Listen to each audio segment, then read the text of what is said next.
ever since, what was it? We heard about it last year for the first time.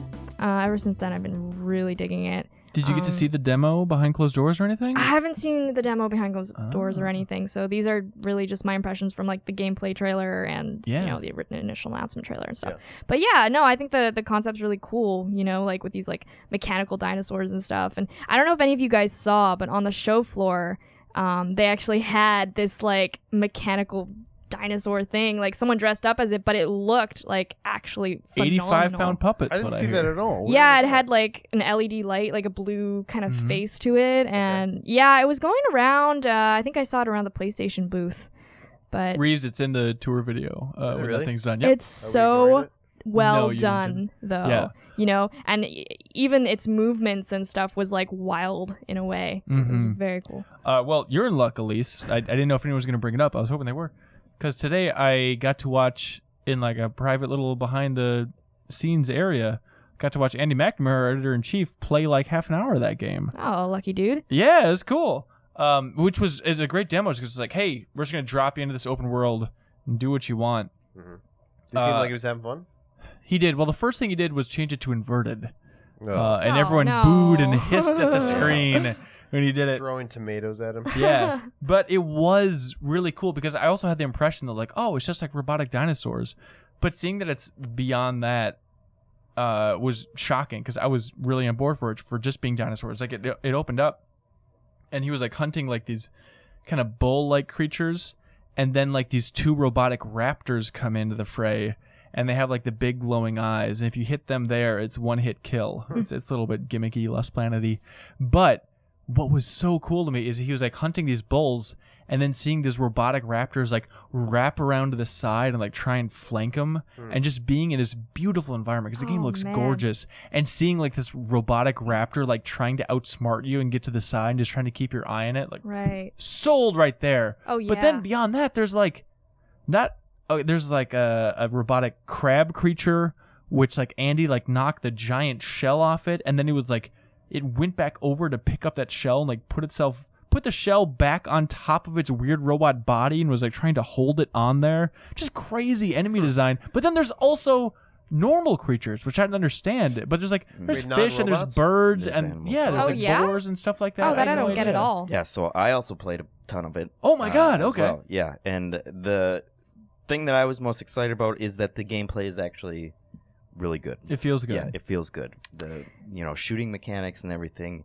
That's the kind of thing you can never tell, from a hands-off demo. Yeah. It all felt good. And I also was impressed by what they called the robotic ecology. Of course. But like the animals, you can tell that the designers didn't just sit down and say like, okay, let's make some cool ass looking dinosaurs. Right. Like each of them kind of has its own theme and abilities based on that theme. So you had the raptor ones were called the Watchers, and they kind of like go around and protect the Broadhorns, which were the other ones, and then the Shell Walkers carry the cargoes. You know all around. about I this. do. Yeah. He read the. Yeah, he did like 2 previews on it. So. But then they also they had like a debug option where they could spawn in the Corruptor, which was kind of like the spider scorpion thing. Which lore-wise is like this ancient technology. It kind of looks like a rustier version of the animals. And like in that lore, the humans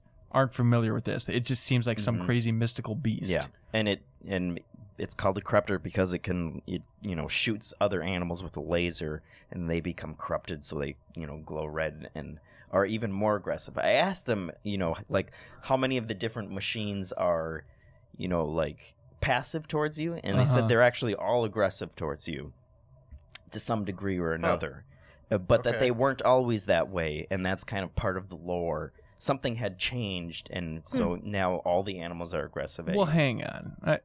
Because we saw where like the bull creatures, what'd you call them? I think they're Broadhorns. Broadhorns. Like there were a lot of them, and the director of the game they were sitting in with, he said like most of the time they'll ignore you, but every once in a while there's like a percentage chance that one will be hostile towards you. I think it also depends on like how close you are, like if you're just wandering through or whatever. But if they notice you and take attention to you, then they'll attack you. Did you see the animals? Like one of the most interesting designs that I saw is like Andy came up over a river and this crested this hill. It looked great. By the way, this demo, I loved it because like it was locked. There's the day and night cycle naturally, but it was locked, so the sun's always setting, so it's like magic hour, so it just always looked amazing. But he came up over this river, and there were like these deer, big elk-like creatures, except their antlers were spinning on their heads. And they would put their heads into the grass, and it would like cut the grass, and then they were eating it. And so it's like weird antler lawnmower robots, but just looked so sounds awesome. And that's what's cool, that they like actually went, a step further and thought out like, okay, how does this thing function? Wait, so as they're like actually an actual eating animal. the grass, and the grass. I like, think they're and the antelope eat the grass. But but so the corruptor, that was like a much tougher enemy, and like it has kind of unique weapons on it and a bunch of different abilities, and it felt like a boss fight, just out in the middle of this place. But all the different machine types have their own abilities and weapons and stuff, and it took a long time for me to actually figure out how to kill it. And you have all these different types of tools with it that you can set out traps or set out these shock lines and stuff like that. I kind of have a similar vibe with Dishonored, and at least I'm curious your take on it. But like watching that demo, I'm excited about this world, and then the minute-to-minute dialogue, I kind of find myself cringing at. Did you have a similar reaction? Am I nuts? Yeah.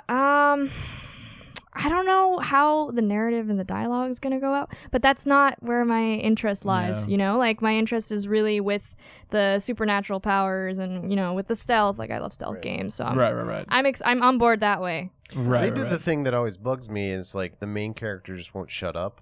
Like, she just keeps saying something like, I should scan these guys, or like, oh, I nailed that shot. Even Nathan Drake when he's by himself, Yeah, and I was like, don't just cool it. Your world's great. You don't need to fill this gap. I don't know if they had that turned up or like had extra lines in there because of the demo, just to like help explain like what's happening. What you should be doing. Yeah. But since Jeff, you played it, is that actually kind of how what's happening when you're playing the game? I didn't notice it as much once I was running around, free to kind of do whatever objectives I want. But yeah, I noticed that about the dialogue too. But I do think that some of the story fundamentals were interesting to me. Okay. She kind of talks to, some of the tribes people who are, have their own religion based on all the machines and things. And so they think that the goddess is the one that's going to save them from this. And Aloy, I think that's how you pronounce her name. But she's, much more, they said she's a much more rational person. And so she wants to figure out what's actually kind of going on. She's too smart for this crowd. Yeah. So some of that stuff I'm hopeful for. I don't know how the dialogue is going to be minute to minute, but I mean, definitely the lore in terms of the world and stuff and all the machines are very cool. So I have a couple thoughts. It's funny that you talked the most during Elisa's contribution. Also, your voice is only getting funnier by the minute. Also, I totally talked about Dishonored when I was supposed to be talking about her. I'm sorry. It's E3 exhaustion. I don't know what happened there. I didn't want to call it out. Yeah, okay. I know what you're talking about now. Okay. And I remember thinking that with the announcement trailer that she was just talking way too much on things that she did not have to. Yeah. I don't know. Like, it can be interesting, like in The Last of Us with Ellie kind of, incorporating in the dialogue with when things are happening. But right. It just seems so contrived. I know. I'm sure a lot of that's E3 demo too, but I'm a little bit worried. Amazing world. I'm skeptical on the story front. Yeah. Even like that one scene where she was like dialoguing with that guy, and she had like a dialogue choice in the demo, wasn't good.